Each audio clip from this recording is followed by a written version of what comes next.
Well, good evening, everyone. How you doing? I'm Lee Love, and this is Photo Mentor TV. Thanks for joining us here every Friday night at 9 p.m. Eastern. And this is great to see everybody. Thanks very much.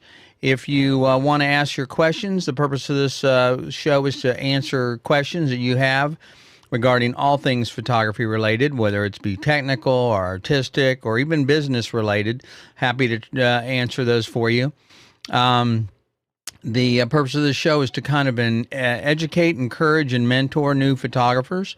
And a lot of people ask me, well, why do I do this? And the reason is I frankly got frustrated seeing bad information repeated over and over in forums and groups and things like that on the internet. And I just knew that there had to be a way to kind of give people the straight answer instead of just sending them to YouTube and getting buried in millions of videos that may or may not do what you need them to do. Anyway, I'm just glad you're here, and hopefully you'll enjoy this. This happens to be the first Friday of the month.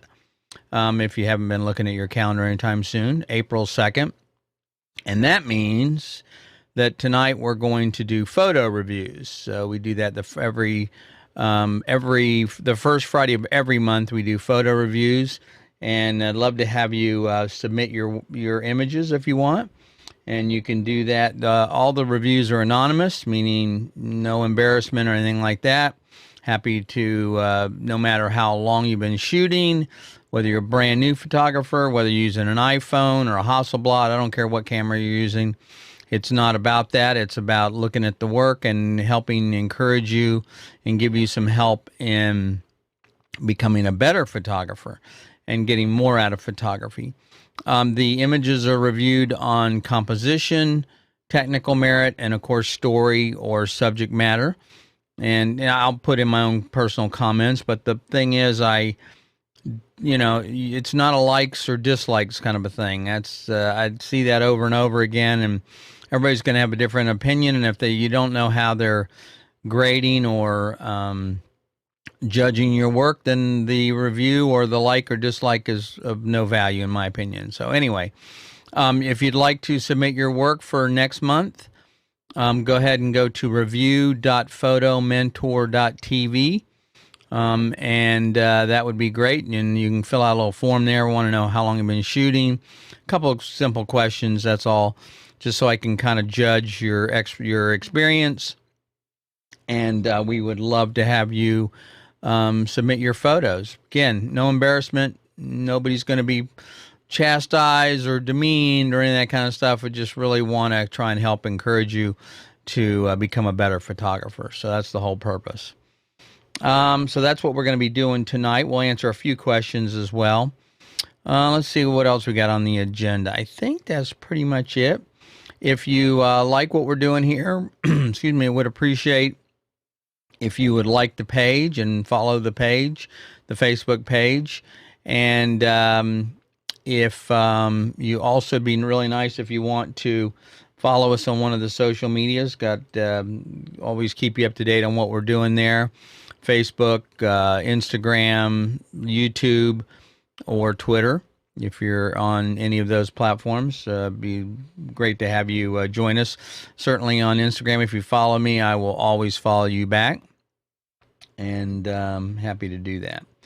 Let's see, what else? Oh, so anyway, so just subscribe to the YouTube channel if you want. That is youtube.photomentor.tv. I should have a slide here somewhere for that. I bet I don't, do I? That's weird. Well, I guess I could, it's here somewhere. So anyway, if you like, it would appreciate if you subscribe to the YouTube channel, like the Facebook page, and follow us and keep up on what's going on. If you're interested in learning more or expanding your expertise or your confidence level in your photography, you might consider joining the Facebook group that we have. It's a closed group.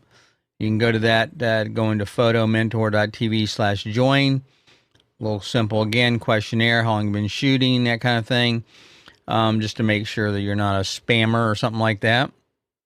And then we'll let you into the group. Love to have you. It's a lot of fun, and you're going to see some images actually from some members tonight. But anyway, so cool. Love to have you join us.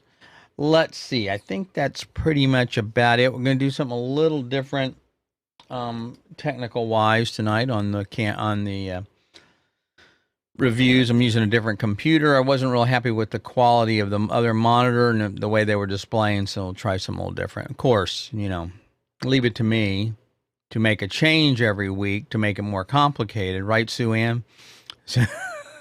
And got a message here from Sue Ann saying that's not weird. I don't know. I'm weird. What can I say? So anyway, just so I got to make changes every week to mix things up and I'll be doing something different next week as well, by the way. I've already got that plan. Okay. So let's, don't have any immediate questions right now. By the way, I should mention that if you want to submit a question for next week's show, would be great. Love to hear from you. You can send it to help@photomentor.tv, and I'll reply you directly, or again, I will add that to next week's show agenda. So let's see what we got going on here tonight. Tonight, I've got a couple of things. I got a question from Sean. And Sean, this is one of my favorites. This question, I couldn't help but not pass it up. What's your opinion using flash outdoors? 2 good photographers told me to quit using flash to fill in shadows while shooting outside in harsh light. I could not disagree more. Totally disagree with that. I'm a commercial photographer, so my job is to make photos no matter what the conditions, overcast, sunshine, rain, whatever it may be. And I light everything I shoot, indoor, outdoor. And the reason is it gives me complete control over my images. And if you don't do that, then you're at the mercy of the sun, the shadows, the clouds, whatever's going on. So I tell you, here's let me show you something real quick, and you tell me if this makes sense to you or not. Whoops. Let's see here. So, all right. So this is one. I'm going to show you a picture here, and you guys tell me if you think this makes sense. So this is a photo, an image I did for a magazine. Whoops. Sorry about that. Wrong. Gone kind of wacky here. Weren't supposed to do that. Let's see. Let's see. Where are we here? Okay, here we go. So this was a photo I did for a magazine, and it was shot outdoors. You can see it's pretty high in the afternoon. I think it was probably like 1 o'clock in the afternoon, something like that. And the gentleman, number one, was he told me he got out of the cab. He showed up at the site, and he said, this is the World War II Memorial in Washington, D.C. He said, I got to tell you that I'm very sensitive to sunlight. And I said, no problem. And I'd already scoped this location out, but I turned his back to the sun, had him backlit, and then I used a studio light, battery-powered studio light, and then turned that on, filled in the flash in his face, and it came out to be a perfectly exposed picture. So this is another example where these are 4 women they do fundraising for charity, and this is also outdoors, and this is also lit. And then here's another one. This is had 2 strobes on it, and this was an ad that I had shot for a campaign. And I'll give you a little secret here. If you look over on the far left-hand side, on the ground, you'll see a shadow. That's one of the lights. That's one of those shadows in the light. The other one is just to the camera right. Now, if you look underneath the women there, they're doing yoga, you see the shadows there. That's what their faces would have looked like if I had not lit this image. And these were very expensive strobes on full power, and to overpower the sun. And so anyway, that's another example of where using strobe is going to give you complete control. And of course, here's another one This one was shot. This was the hottest day of the year. It was like sometime in July, and this is a model on the that's walking there, and the young girl on the right is actually the makeup artist's daughter, and there's an assistant walking to their right with a strobe, filling the flash, filling their faces with the strobe. Now, the point is, I was using a 50-50 lighting ratio, meaning 50% of the available light and 50% of the strobe light. So it was perfectly balanced, therefore it doesn't look like it's lit. So that's the reason why, I don't know why they would say don't use strobes outdoors, because I always use strobes outdoors for this very reason, to be able to have complete control over what I want. And you only see a lot of people that, new photographers, their photos, they have the background completely washed out, the sky is completely wiped out, and there's no way to save that.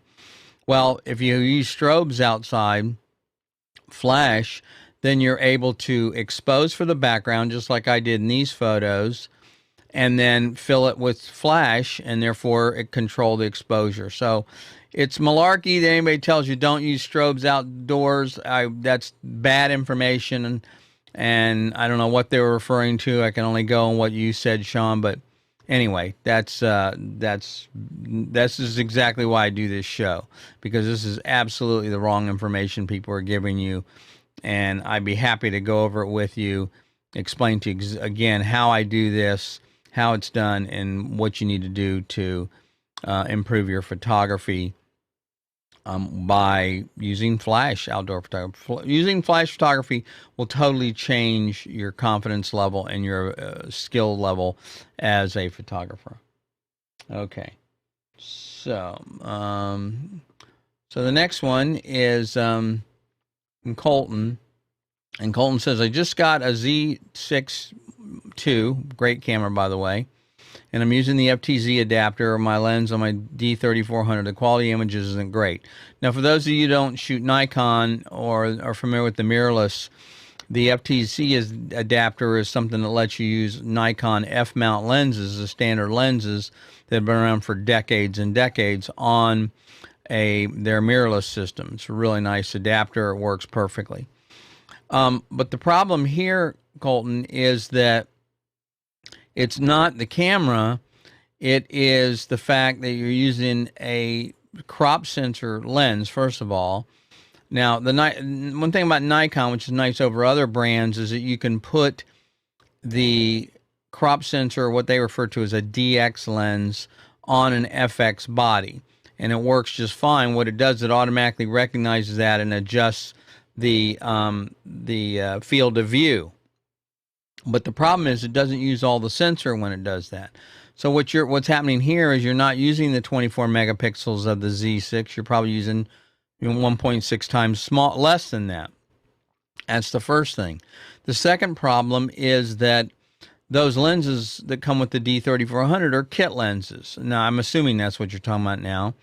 And they're just not up to the quality. They don't resolve the same resolution that the Z6 is capable of doing, and especially given that the sensor and the opening is bigger and therefore the lens is closer to the sensor. It's a bunch of optics engineering stuff I'm not going to go into, but the point is you really want a Z lens, or at least the professional series lenses, full frame lenses for the Z, if you're going to get the quality out of it. Now, the other thing that was mentioned had to do with uploading and from their phone, I believe, and then something like that, and then something to Facebook. What the other thing people don't realize is every time you take and upload a JPEG, then what happens is the service you're uploading it to has to re-encode it or recompress it. So every time you do that, it loses quality. So you can't really judge what the quality of the lens or camera or anything is by looking at Facebook or any upload service. You have to look at it on your own monitor as a raw image, or as at least an uncompressed image, or at least the image that came straight out of the camera. So anyway, that's the problem. It's not your camera. It's not the Z. Don't be disappointed. Don't have buyer's remorse. It's just an issue of the lens in this particular case. So try different lens, see what happens. Go into the shop where you got the try a Z lens, compare the two, and then I think you'll see what I'm talking about.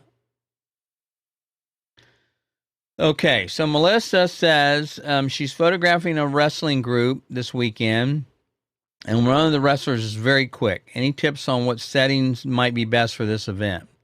Well, Melissa, I can tell you, first of all, if you haven't shot in this venue, I'm assuming you have, because you said I think you've done some wrestling before. All these places look like they have a lot of light, but they really don't. They're very dark compared to what it looks like to our eye. So you're probably going to be shooting at a fairly high ISO. That's okay. Don't worry about the noise and all that kind of stuff. But what you're going to find is you need to shoot at a fast shutter speed. Now, here's a rule of thumb. The rule of thumb is you want to shoot at twice the shutter speed of the focal length of the lens. I know it doesn't make sense because it doesn't go together, but here's an example.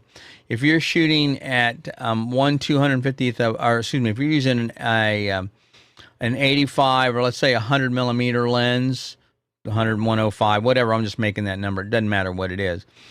Then that means you need to be shooting at least at 250th of a second shutter speed. If you're shooting with a 50 millimeter lens, then you got to be shooting at 1/25th of a second.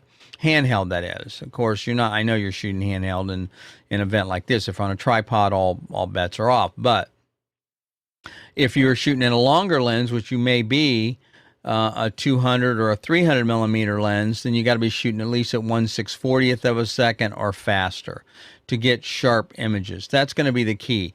Now, what's going to happen is, unless you have a fixed lens, meaning like a f2.8 aperture, then you're going to have to shoot at high ISOs. So you're going to have to crank that thing up. It's going to be 1600 and maybe 32 or 6400, but that's what it's going to take. Otherwise, you're just going to get blurry pictures. Now, there's some things you can do to eliminate noise and stuff like that. Frankly, I don't have a big problem with noise because I think most of the time, excuse me, the noise coming out of these cameras nowadays is so acceptable. It doesn't even look bad when you do zoom in and look at it. But you can fix some of that, but you can't fix blurry pictures. So if the image is blurry or noisy, or blurry or out of focus, and there's nothing you can do about that, but you can fix the noise with some software and things like that. So don't worry about the noise. Focus on, no pun intended, on getting sharp images by using as fast a shutter speed as possible. You may even want to go to shutter priority if you're on a Nikon, and I think it's TV on a Canon, and therefore pick the shutter speed and let the camera pick the aperture, which is going to go wide open anyway. All right, hope that helps. All right, so the next one is from Danielle, and Danielle asks, I'm new to photography. I could use some advice on editing. Do you prefer editing individually or presets? Well, you can't use presets. Well, let me back up. There are some things you can use presets for. Presets are fine. They're kind of like macros. They'll make some changes. They'll make some adjustments. You can pre-program them. And I use them on import, but I don't use them for certain things.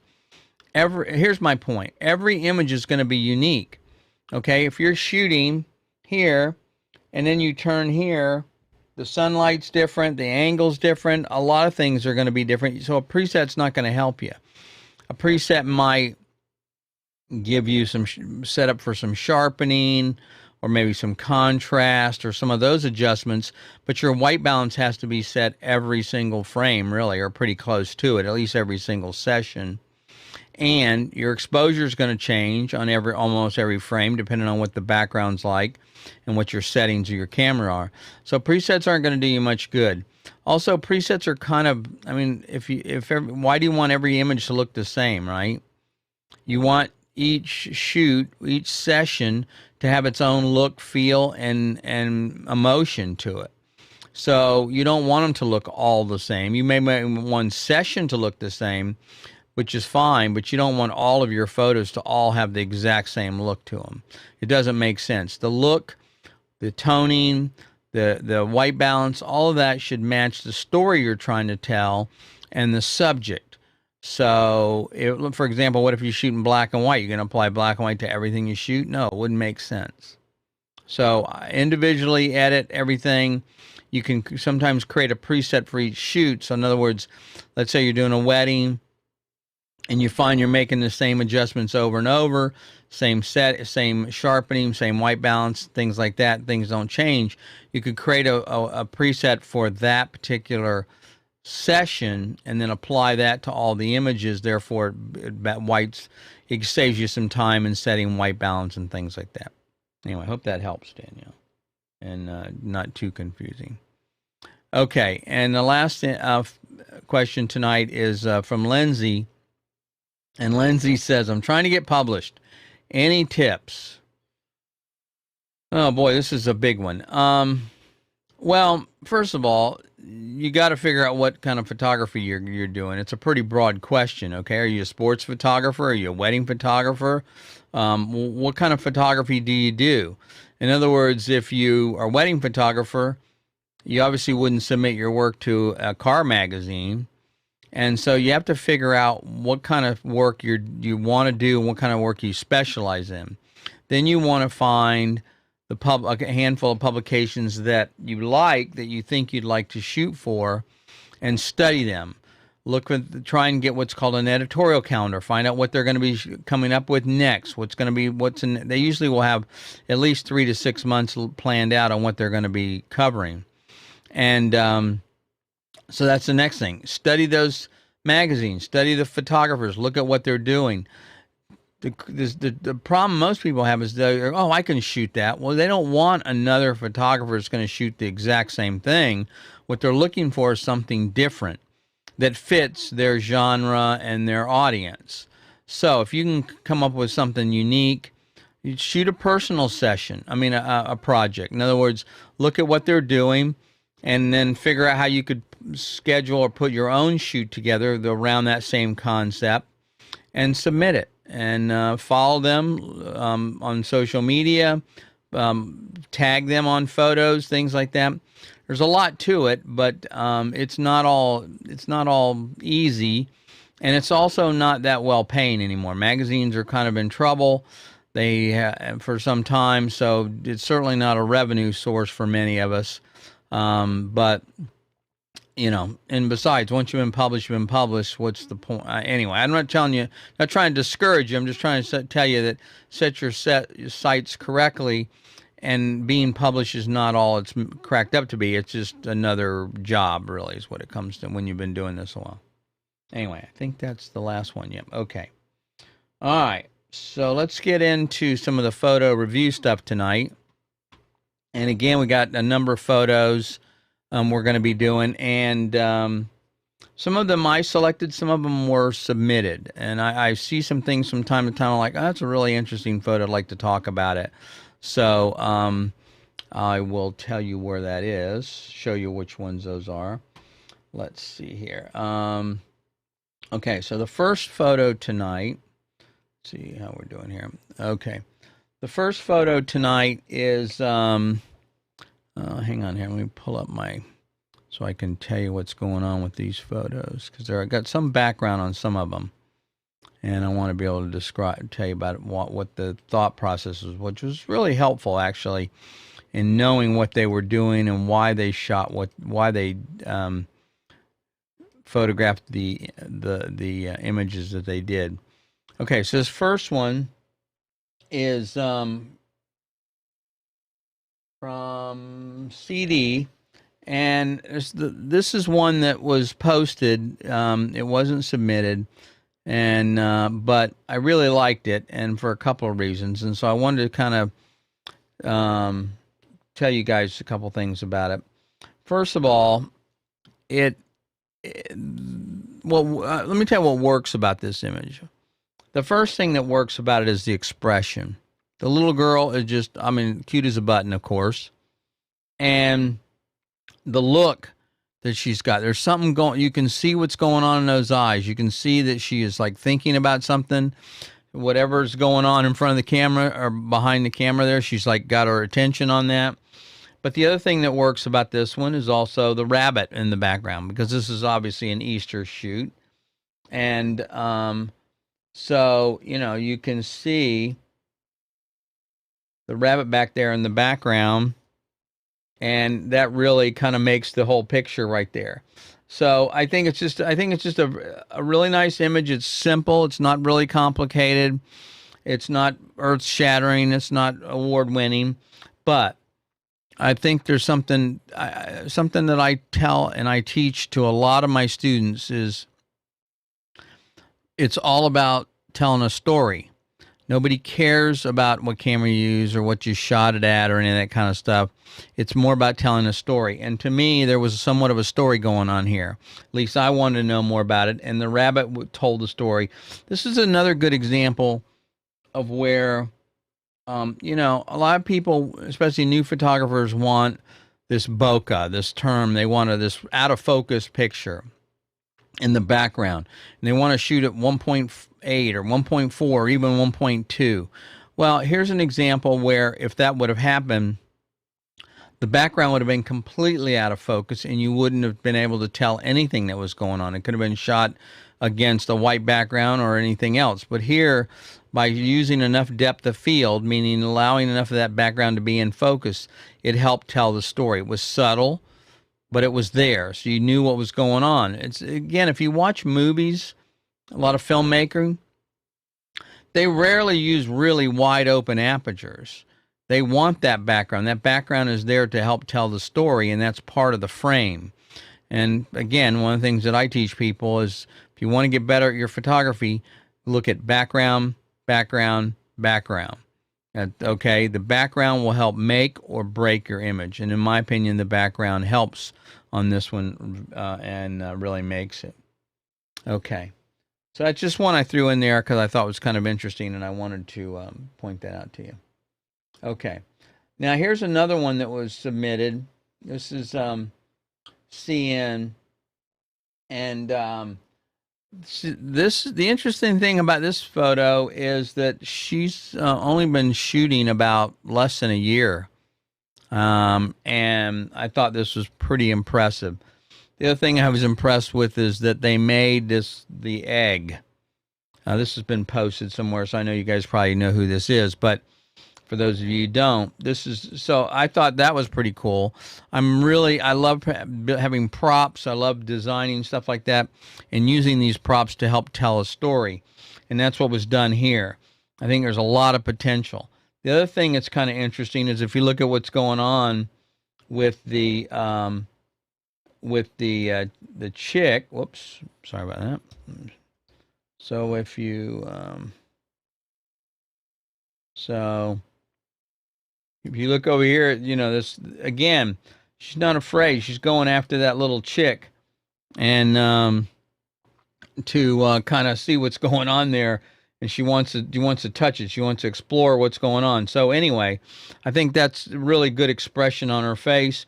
There's some things that now, from a technical perspective, there's some things that could have been done a little differently. The lighting, it's a little flat for I think you could have done some things to improve the lighting, but I still think it was really well done overall. Also, they told me that they didn't feel it was Eastery enough, and my suggestion was to maybe put some stuff in the foreground. Remember, we're trying to create depth here. This is a three-dimensional world we're photographing, and we're trying to represent it on a two-dimensional plane. So you want to be able to use whatever object you can to create some depth. Now, remember, for those of you that have been watching and saw the three-part course that I've been doing on learning to see like an artist, we talked about the 7 most common elements in art: line, shape, form, space, texture, value, and color. And you want to use these items to be able to help reinforce that story. So I think that's done somewhat. I would say that in here, the form. A form is a three-dimensional object, by the way, where a shape would just be a square or a line or something, not a line, but a triangle, something like that. But the egg the paper mache egg really, really helps the form part. It just needs a little bit of depth to it to make it a little more interesting and maybe a few more props. And by putting that in the foreground, you could do that. But anyway, I think it's pretty well done considering that this person's only been shooting for like a few months. Here's another one that I thought was kind of cute. And the interesting thing about this one is it also tells a story, but if you look, it's a completely different story. I mean, this little girl, I think she's kind of not sure about the chick. She's looking at the chick and she's like, okay, I don't know what's going on here. I don't think I want to touch it. I got my hands up here in case I need to, I guess, maybe get back into the egg. I don't know what's going on there, but in her mind. But it's a really great expression. So once again, the story, the emotion really trumps the technology and trumps the lighting or the technical aspects. It's really more, the story comes through really, really well here and telling, and as opposed to, a lot of people go, if you post this on a Facebook group or something, they're going to go, oh, well, you should do this, or, there's get rid of the line in the back or get rid of the paper mache at the top. They're going to pick it apart based on whatever they like or don't like, and that has nothing to do with whether the image works or not. I think the image works, and I think there's some room there, but again, for only being able to be shooting for a few months, 6 months or so, that's pretty impressive. And again, I'm a sucker for props, so I think the egg is pretty cool. All right. This is another one. Now, this one is interesting. This one has a little bit of backstory to it. And the backstory is that it's an image from a promotional set. And this is from HT. And HT's been shooting about 3 to 4 years. And it's to advertise an outdoor drive-in dance performance where the main props are a line of chairs that get manipulated into different structures throughout the piece, they said. This particular image was taken to create curiosity about the show, instantly create a unique relationship between the sky and the chairs. Who is manipulating the chairs and why? Are they trying to reach for something in the sky, or do the chairs have a life of their own? So that's the backstory that they gave on it. Honestly, I don't get all that out of it. I mean, there's not enough information there to be able to convey that, but the way it's shot could be purposely set up so that you've got what's called white space or empty space at the top for text. If they're doing a promotional item, you would say, oh, you crop that. Well, you wouldn't crop that if you're going to be on a poster or something like that. I was definitely drawn to the color. I think the color works. And I think that it might, again, it's hard to say what the layout's going to be and what the design is going to look like, if it's going to be a poster or something like that, and that's why all the white space. But if I were shooting this, I would say I'd want to show more confusion in the chairs, more of a story through the chairs themselves and what they were doing. Maybe, like, for example, set up a chair with the back and shoot through it. Or so you're looking through the chair at these other chairs to create some depth. Again, similar to the other issue.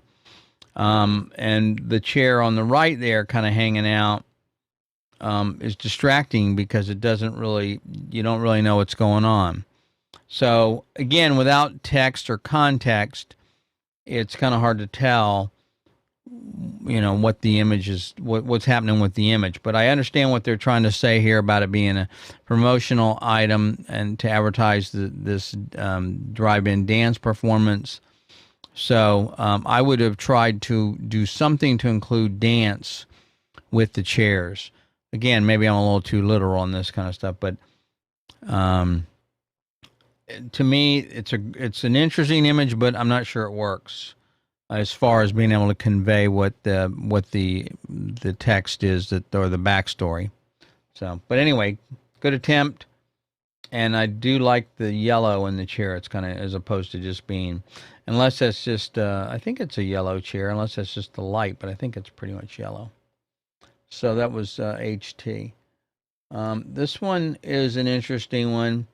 Now, you guys might have seen this one. This was posted um, in our Facebook group, and this is actually one of the images why I'm using a different computer, because when I looked at it on this other monitor, it was almost completely dark. But this is a self-portrait, and an MT did this self-portrait, and I found what was interesting about this image is you could pick it apart technically for lighting and some stuff like that, but again, the expression is what really I think works in this image, and it just really,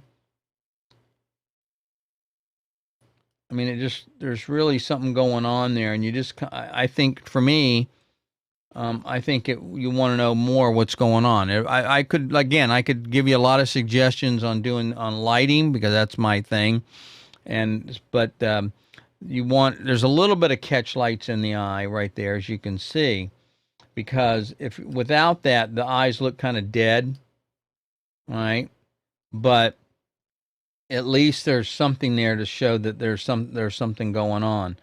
But I don't know, I just think it's a very interesting image, and I think even though it's just I don't think it was meant to be anything super, I don't know, of artwork, but I think it's really, in fact, the other thing I was thinking about it, MT, would be what would it look like if you made it black and white. It might actually be more compelling if you made it black and white and worked on the contrast some. That might actually be even, that really kind of falling apart now, and I guess maybe because it's cropped. But anyway, so just one option there, but I think the expression and the pose is pretty interesting, and I think it works. So I'd say a good job on that one as well. So, if you've ever looked at, there's a woman named Brooke Shaden. If you ever look at her work, it's Brooke Shaden,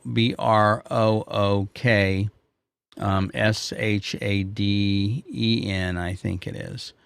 She's a fine art photographer, and she started a number of years ago. I followed her work for, I don't know, 10 years or so.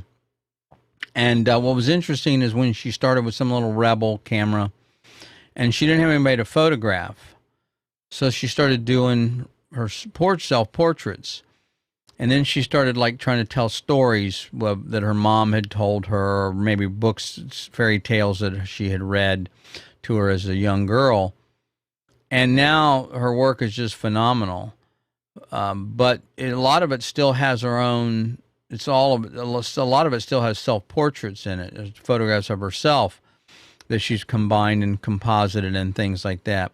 So that's kind of common and something that's been in the art world for many, many years. And so, when you say there's nothing to photograph, well, aim the camera at ourselves, right? It's not pleasant. I'm not thinking I like being on camera, to be honest with you. I've been most of my career, all my career, behind the camera, not in front of it. But if you're looking for subject matter, see what you can do.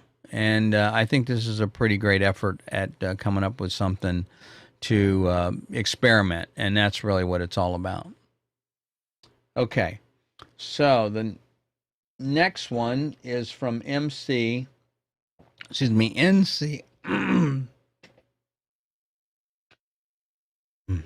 NC. Frog in my throat there. Excuse me. And they've only been shooting for less than a year as well. And whoops, forgot to crop that out. Sorry about that. Now that you know who that is. I try to keep that. But what I loved about this picture is that it was taken with the Nikon L820, 830. It's a little tiny point and shoot kind of bridge camera. There's nothing to it at all. Now, could technically the quality be better? Of course, but compositionally, I think that they did a really great job. Also, what's interesting now, obviously catching the lightning was part of it, but what again, going back to what I mentioned before about the common elements in art: lines, shapes, form, space, texture, value, and color. Let's look at what they've used here. So they have a lot of that here. So the lines are here, and they frame this using the lines of the fence, which is unusual because you have to get down low. Most of the people would be above the fence or shooting through the fence without using the fence as a frame. So I think it's very clever to use the fence as a frame and to put the post on either side and put the lightning in the middle. The second thing that gives it that, so that helps gives it some depth and uses lines to guide the viewer's attention. The second thing is the color. Obviously, you have really nice, dark, dramatic sky above, and the yellow is at the bottom. And I don't think I have the chart here with me, but if you look at the I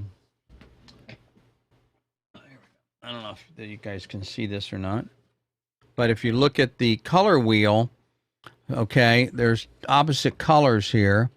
So you've got orange and yellow, and the opposite colors are blue. Whoops, wrong purple here. Wrong blue, purple, and here. And those are called complementary colors. So by having those opposites, they really, it's kind of weird being, they say they're complementary, but they're opposites on the color wheel. Those are very, those colors, people respond to those colors. They really make each color stand out even more than it would by itself. So you can see that was also used here with the bottom part being orange and the top bar being somewhat blue. So anyway, I think it's just an amazing picture. I thought it was really good capture, and I think it was framed well. The color was done well, and again, on top of it, it was done with just a point and shoot basic camera, nothing fancy, which goes to show you it's all about learning to see and tell a story. It's not about the technology. If this camera was shot with a $3,000 camera and a $2,000 lens, it might be a little sharper, maybe, but would it be really any better? I don't know that it would. Would you be more impressed or less impressed? I wouldn't. So anyway, I think they did a really great job, and it's a good example of where learning to see and learning to tell the story is more important than the equipment or any of the other stuff, because if you don't have this part of the image, that part of those elements included, then the rest of it doesn't really matter. So, okay. So let's see, we've got a couple more here. Okay, so this one is, this is a fantastic image. And what are you going to say? This was submitted by RK, and RK has been shooting about 3 or 4 years. Now, there's a backstory about this image as well, and they wanted to try and demonstrate or show the child's Irish background, ethnic background. And so instead of doing the traditional St. Patrick's Day kind of stuff with green, they incorporated, something like some part of their culture. And apparently this harp is a national symbol of Ireland. And the young lady's wearing a Celtic dress. So there's a couple things going. So first of all, they intentionally started out to tell a story. And I think that is fantastic. That's really what we should be trying to do. Come up with a concept first to try and communicate that story, and then figure out what the elements, again, the elements, the most common elements of art, And let me back up a second, just so you understand why I'm harping on these things. It's not so much these are languages, part of our language. Okay, so if you're trying to learn English or Spanish or some other language, then you need to understand the language's structure. If you don't understand nouns, pronouns, that type of thing, and understanding English, then you talk like me, and you don't speak real well. But if you know that stuff, then you're able to communicate, be a much better communicator. So the things I'm trying to point out here are exactly that. These are the elements of the visual language, and by learning these elements, you're able to incorporate them in. And if you're able to incorporate them into your work, then you're going to create a much more compelling image. You're going to communicate what it is you want your audience to see. So I know a lot of people say, well, art is subjective, which of course it is, but you can't just be willy-nilly about it. I mean, you can't just throw it out there and say, oh, if they like it, fine. They don't like it, or if they get it, that's fine. If they don't get it, that's, especially in my business, okay? As a commercial photographer, I get hired to communicate messages, right? I'm doing an ad campaign. If I'm using the wrong colors or angles or lighting or whatever, and doesn't communicate what the client wants, then number one, it's not effective. Doesn't get the message across. It doesn't sell the service or product, and I'm not going to get hired again. So you have to be in tune with that. And that's why I kind of harp on this quite often, and I keep bringing it up over the last few months, because I want you guys to start thinking in this way as well. Start thinking like an artist. Start thinking about how you can use these tools. Start thinking about what you can do to try and communicate better with your images, and so you're guiding your audience. You want to guide your audience where you want them to look, and you want them to try and get as much as possible, of course, out of the image that you're trying to incorporate into it. So it's not always possible. I'm not saying it's going to be perfect, because everyone is different cultures, different backgrounds, are going to interpret things differently, color, stuff like that. But at least if we all use the same basic 7 tools in the language, then, lines, for example, if you're trying to draw people's attention to something, you want to use lines to do that. That's the easiest way and the most common way to draw people's attention to something, an object or person or something in a frame. That's the kind of thing that's an example of what I'm talking about. All right. So, RK here has been, again, shooting 3 or 4 years. I think they did an excellent job on this. The lighting is really nice. I believe it was one light, they told me. And if I were going to pick it apart, which is really hard to do, my only suggestion might be to have her turn her head more, or possibly move just about 6 inches camera left, so you can see her other eye. That kind of, it makes it look a little more, number one, you're going to get more information from the expression that way. So I would have tried to position or move the camera just a little bit to the left to try and get a little more of the young lady's face. But I think it's excellent. I think they did a great job on it. And the color is terrific. Again, incorporating the background, the harp. Nice job. Hard to complain, or hard to make too many suggestions on that. So good job, RK. If you're only shooting 3 or 4 years, this is pretty impressive. Okay, so the last image tonight. This is one that I found. This is just a fun image. It makes me laugh and smile when I see it. It wasn't submitted. I just wanted to point it out because I thought it was really, really kind of, again, it just makes me laugh when I see it. Maybe being an animal lover, I mean, you could pick it apart as far as technically as what you would do, make a picture better. But I mean, let's face it, these dogs, and of course, the fact that both these dogs are looking up at this dog is just hilarious. I mean, you could crop it, you could do all kinds of things to bring more attention to it, maybe darken some things here, but overall, I just think it's a terrific photo, and it made me smile. And so I wanted to share that with you guys. I thought maybe you might enjoy it. And it's kind of a hard capture when you think about it. Um, Although it looks like they've got the right aperture there. It's got good depth of field, and so they weren't trying to nail the focus on everything. But anyway, it looks really cool, and I just thought it was a fun picture. I thought you guys would enjoy seeing it. So, thanks for the person that allowed me to share it. Cool. Animals are fun, aren't they? I realized tonight. I've known this, but for a while I've actually used this. But I got some new equipment here recently, and what's the first thing that I photograph? Our cat, right? And so I think a lot of people do that when they get new lens or new camera. The first thing they do is they photograph their pet or their child. If the child is like, "Oh, mom, dad," then they probably aim it at the dog or the cat because they're a little more tolerant, but not a whole lot, believe me. So anyway, I guess that's it. I don't think we have too many questions. Let me just kind of go over a couple things before.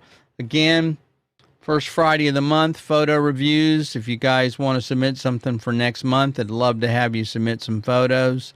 Reviews are anonymous unless I screw up and put the name on there. Any experience level, as you can see, someone's only been shooting a couple of months is fine. And look at them on composition, technical, and the story. So send those images. Go to review.photomentor.tv, and love to see those images next month. Once again, if you want to follow us on Facebook or Instagram or YouTube or Twitter, please do.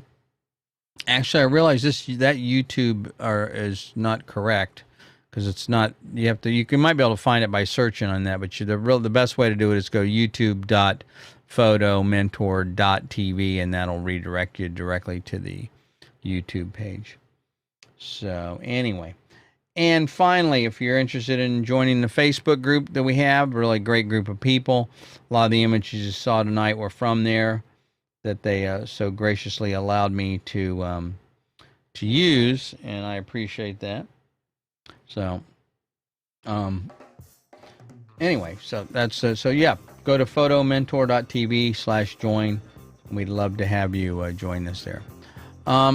Again, till next week. Anytime you have any questions, as I said before, be sure and shoot me an email. help@photomentor.tv. Be glad to help you out, or we'll use them on next week's show if you don't need an immediate response. And thanks for joining us. Hey, keep shooting. And if you have any questions, let me know. I'd love to be able to work with you in any way I can and help your confidence or just help you become a better photographer. So anyway, until next time, see you next week.